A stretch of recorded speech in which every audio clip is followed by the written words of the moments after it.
still got guns, we gonna fight. And if we run out of bullets, baby, they're gonna wish we had. All right, guys, we're down in central London today with Doug Lombardi, who's the VP of Marketing for Valve, and we're very privileged to be looking at Left 4 Dead 2. Now, we're underground with zombies running around, Doug. What's going on? Just, having a good time here in the dungeon and over by London Bridge. Very good. So tell us about Left 4 Dead 2. Obviously, our first look at E3, and now a few weeks later, we're getting to see some more content. Can you tell us about what you're showing today? So today we're sort of looking at the latter part of the New Orleans campaign that we've dubbed the Parish. Taking a look at the finale across the bridge and just sort of introducing people to more of the space and giving them more of a sense of the New Orleans campaign itself. One of the questions that we've had kind of post E3 is, why not do this as DLC? Why do it as a complete new game? And what can you offer it in terms of a complete package? Well, I think that when folks see everything that's in store for Left 4 Dead 2, they'll notice that it's a massive offering. 5 campaigns versus 4, everything playable in versus and survival mode out of the box, plus a 4th yet undescribed multiplayer, unrevealed multiplayer mode. Over 10 new items, 10 of which are melee weapons, new survivors with all new dialogue, new technology in the AI director, new technology in the animation system and the graphics, and a number of zombies we're getting on screen. And the way we make decisions at Valve, we're very fortunate. We've had great success, and we're not publicly held, and we don't have any requirement to ship a game in time for Christmas, or we don't have quarterly deadlines or anything like that.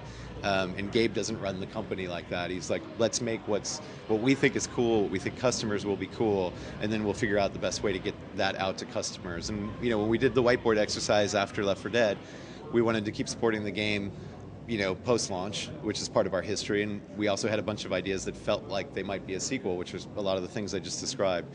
And I think that by announcing the game at E3, which is where people go to announce their big new products, it was inadvertently or mistakenly taken as we were dropping support for Left 4 Dead 1, and that's just not the case. We're actually about to make an announcement of what's next for Left 4 Dead 1, which will be coming before Left 4 Dead 2.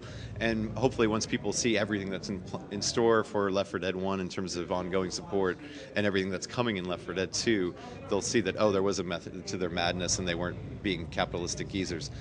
I just had a chance to play it, and I got some of the new melee weapons. I actually picked up the frying pan and then proceeded to die straight afterwards. Oh, no. So tell us how that works. Well, the frying pan is honestly my favorite new thing in the game. And as I've been traveling around since E3 showing the game, the frying pan never fails to get a great reaction, primarily a laugh from people that play the game. The melee weapon system in general is sort of the number one thing that the team had in mind coming off of the first game to put in. The chainsaw, the fire axe, the frying pan came a little bit later, but the axe and the chainsaw were immediately put on the whiteboard when we started talking about what to do next. And it really offers people a chance to play the game a little bit differently. You actually probably can make it through most of the game just being the melee guy. It also has really great gameplay implications. If you get boomered and your vision's impaired and you're getting swarmed by zombies, having a machine gun when friendly fire is turned on isn't necessarily the best choice. So there's some great gameplay implications about it, in addition to just being sort of fun and over the top and another way to play the game. So in the kind of tradition of the last game in the Valve tradition, I assume there's going to be an achievement for making it through the game as the melee guy. Well, there's definitely going to be one related to the frying pan. What about the axe as well? Because with the demo that we're seeing here, you can use the axe. You kind of it gets lodged in zombies as well. Tell us how that's going to work. Is that going to be a problem if you're using it a lot? No, I mean, it's not a problem for me. I mean, what it is just giving you great response to that individual melee weapon, and we want to make sure that each one of them has a different feel, has a different ability. The axe, for example, can take certain boss monsters out with a single hit. Obviously, there's a danger that comes with getting that close to the boss monster, so there's a trade-off between how much of a badass you think you are and how much of a badass you actually are. So let's talk a little bit about some of the enemies. The new one that I encountered was the Charger, which lifts you up and kind of pummels you to the ground. Yeah. We're going to see. Tell us a bit about the Charger and some of maybe the new enemies that we're going to see. So the Charger is the first one that we've revealed. There'll be at least 3 new boss monsters in the game. We're toying with a 4th that may or may not make it at initial launch of Left 4 Dead 2. And in addition to that, there's new common zombies, some of which will be specific to each of the campaigns. So the Hazard Mat guy is specific to the New Orleans campaign, who we're also showing here. Back to the Charger, he was designed really to to respond to players who were backing up against the walls in the finales and in the big moments of the game. And so he's got basically one arm that is like this giant whip. So one of his attacks is to sort of smack you off the wall, which also helps separate the group, which was one of the goals of the smoker, was to, as you know, if you've played the game, if everybody's together and playing as a unit, chances of survival are pretty good. Once you get separated, chances go down pretty dramatically. So the Charger, in a similar but very different fashion, is there to separate people, to keep people off the wall. And then I guess one of the animators or designers thought it would be fun if he could just pick you up and pound your head into the pavement too. So that was sort of like a bonus item on top of the original design goal for him. So all the environments we've seen so far, I think with New Orleans, you were saying, what other environments can we expect from the finished game, and when can we get to see them actually in action? Yeah, so we're going to be at Comic-Con next. I think it's the third week of July in San Diego.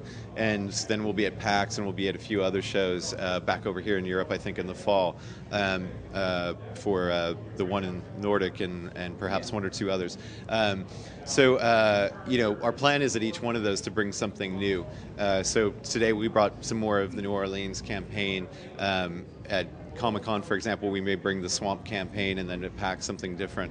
One thing that's important to note is that the New Orleans campaign is set in daylight, but the entire game is not set in daylight. I think that's one of the things folks took away as a bit of a confusion from E3. The Swamp, for example, which I believe is going to be the reveal at Comic-Con, is a nighttime mission, and as I mentioned during the preamble here today, we're playing with fog in that mission to reduce visibility for players that are mowing through it pretty quickly and acting as a well-oiled machine.